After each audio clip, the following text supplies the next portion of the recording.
સુરતમાં બાળકો પાસે શૌચાલયની સાફ સફાઈનો વિડીયો સામે આવ્યો। મહાનગરપાલિકાના સંચાલિત શૌચાલયમાં બાળકો સફાઈ કરતા નજરે પડ્યા। આ વાયરલ વિડીયોમાં બે માસૂમ બાળકો પાસે સાફ સફાઈ કરાવવામાં આવી રહી છે। એક બાળક પાણીનો નિકાલ કરતો દેખાઈ રહ્યો છે, જ્યારે અન્ય બાળકી રૂમની સફાઈ કરી રહી છે। આ વાયરલ વિડીયો ડિંડોલીના સાઈ પોઈન્ટ નજીકનો શૌચાલયનો હોવાનું અનુમાન છે। ભણવાની ઉંમરે બાળકો પાસે મજૂરી કરાવતા પાલિકા સામે હવે સવાલ ઉઠ્યા છે। બાળમજૂરી નાબૂદીની વાતો માત્ર કાગળ સુધી સીમિત રહેવાનું આ ઉદાહરણ સ્પષ્ટ જોવા મળ્યું છે। અમારી સાથે જોડાયા છે સંવાદદાતા રાકેશ બ્રહ્મભટ્ટ। રાકેશ, આજે વિડીયો સામે આવ્યો છે।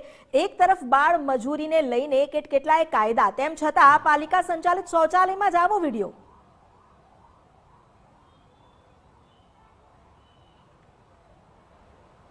બિલકુલ, સુરત મહાનગરપાલિકા સંચાલિત શૌચાલયનો આ વિડીયો છે તે સુરતના સોશિયલ મીડિયા ઉપર વાયરલ થયો છે। જે વાયરલ વિડીયોની અંદર સ્પષ્ટ જોવા મળે છે કે જે માસૂમ બે બાળકો પાસે છે તે કાળી મજૂરી કરાવવામાં આવી રહી છે। સાફ સફાઈ નહીં પરંતુ શૌચાલયની સાફ સફાઈ કે જ્યાં લોકો શૌચ માટે આવતા હોય છે તેવા શૌચાલયની આ માસૂમ ભૂલકાઓ પાસે સાફ સફાઈ કરાવવામાં આવી રહી છે।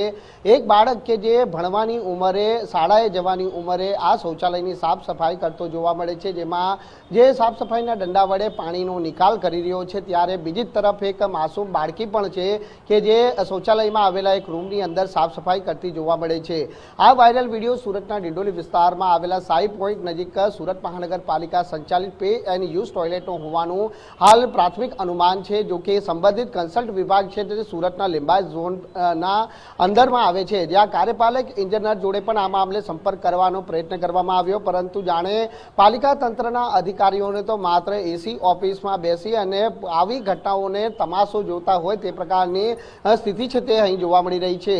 બાળક એ શાળાએ શોભે છે અને બાળક જ્યારે આ ઉંમરે શાળામાં અભ્યાસ કરવાનું હોય છે ત્યારે બાળકના પાસે આ પ્રકારની કાળી મજૂરી કરાવવી કેટલી યોગ્ય?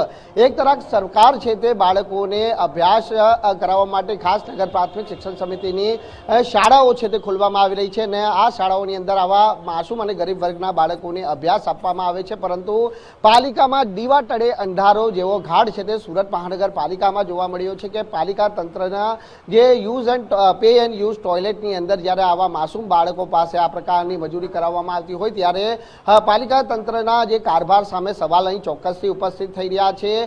મહત્વની વાત છે કે જે માસૂમ ભૂલકાઓ જ્યારે આ શૌચ એટલે કે તમામ લોકો દિવસના અસંખ્ય લોકો આ શૌચની અંદર આવતા હોય છે, ત્યારે આ માસૂમ ભૂલકાઓ પાસે આ પ્રકારની કામગીરી કરાવી તે કેટલી યોગ્ય તેવા સવાલ અહીં ચોક્કસથી ઉપસ્થિત થઈ રહ્યા છે। જોકે શાસકો આ વાયરલ વિડીયો બાદ હવે કઈ રીતની કાર્યવાહી કરે છે તે પણ એક મોટો સવાલ અહીં ઉપસ્થિત થઈ રહ્યો છે, કારણ કે અમે નથી કહી રહ્યા, આ વાયરલ વિડીયો કહી રહ્યો છે, જ્યાં સુરત મહાનગરપાલિકાનું આ શૌચાલય ઉપર બોર્ડ પણ સ્પષ્ટપણે જોવા મળે છે અને સાંજના સમય દરમિયાન આ પ્રકારની કાળી મજૂરી કરાવવામાં આવતી હોય તે પ્રકારની સ્થિતિ છે તે જોવા મળે છે।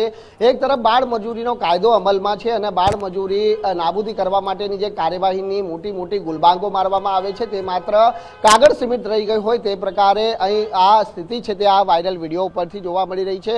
જોવાનું એ રહે છે કે આ વાયરલ વિડીયો બાદ તપાસ કેટલા મહદઅંશે કરી કાર્યવાહી કરવામાં આવી છે। જી, આભાર આપનો જાણકારી આપવા માટે। અમારી સાથે વિપક્ષના નેતા પાયલ સાકરિયા જોડાયા છે, તેમની સાથે વાત કરીએ। પાયલ, આજે વિડીયો સામે આવ્યો છે, આપે પણ જોયો હશે। એક તરફ આપણે બાળકોના ભણતરની વાતો કરીએ છીએ, બાળ મજૂરી નાબૂદીની વાતો કરીએ છીએ, પરંતુ પાલિકા સંચાલિત શૌચાલયમાં અહીં તેઓ સ્વચ્છતા કરતા દેખાયા। આપે આ વિડીયો જોયો છે, આપની શું પ્રતિક્રિયા? જી, એકદમ સાચી વાત છે। આ બધી જે વાત કરીએ ને કે ભાઈ બાળ મજૂરી હટાવવાની વાત છે, બાળકોને ભણાવવાની વાત છે, બેટી બચાવો બેટી પઢાઓની વાત છે, આ જે વાત ખાલી બોલવામાં સારી લાગે અને ખરેખર જે રિયાલિટી આપણે આવું જોઈએ ને ત્યારે અત્યંત દુઃખ થાય કે આપણે એક બાજુથી જે રસ્તા પર આપણે ચાલીએ છીએ, જે દિશાની અંદર આપણે લઈ જવાની વાત કરીએ છીએ, પણ હાલની પરિસ્થિતિ કેવી ગંભીર છે। અત્યારે આપણે આ કોઈ એક નાના એવા બાળકને શૌચાલય સાફ કરતા જોઈએ તો દુઃખ લાગે કે આપણે તો એક બાજુથી ભણાવવાની વાત કરીએ છીએ, બાળક ભણી ગણીને મોટું થાય કે એક જગ્યા પર પહોંચે, પણ આજે એ જ બાળક પાસે બાળ મજૂરી કરાવવામાં આવે છે। આ એટલા માટે થઈ શકે કે આના ઉપર કોઈનો કંટ્રોલ ના હોય। આજે તો પાલિકાની સંચાલિત પ્રોપર્ટીની અંદર આપણે જોયું છે, આજે વિડીયો સામે એવો એટલે આપણને બધાને ખબર પડી, મીડિયાએ જયારે લોકોને બતાવવાનું ચાલુ કર્યું ત્યારે ખ્યાલ આવ્યો, પણ આવી ઘણી બધી જગ્યાઓ પર બાળ મજૂરી ચાલતી છે, કેમ એના ઉપર કોઈ કાર્યવાહી નથી થતી? અને સૌથી મોટો સવાલ એ છે કે પાલિકા સંચાલિત જ્યારે શૌચાલય હોય, પેન યુઝ હોય, તો એના સફાઈ માટે, નિભાવ માટે જે તે કોન્ટ્રાક્ટરને કામ આપવામાં આવેલું હોય અને એ કોન્ટ્રાક્ટરની ઉપર એક આપણા કોર્પોરેશનના સુપરવિઝન કરવા માટેના એક અધિકારી પણ હોય છે. તો આ લોકો સુપરવિઝન શું કરે છે? આવા બાળકો જયારે સાફ કરતા હોય, જયારે મીડિયાને દેખાઈ આવે છે, લોકોને દેખાઈ આવે છે, અધિકારીને કેમ નથી દેખાતું? અધિકારીને નથી દેખાતું, અધિકારી એના ઉપર કોઈ એક્શન નથી લેતા, કોઈ કામગીરી નથી કરતા.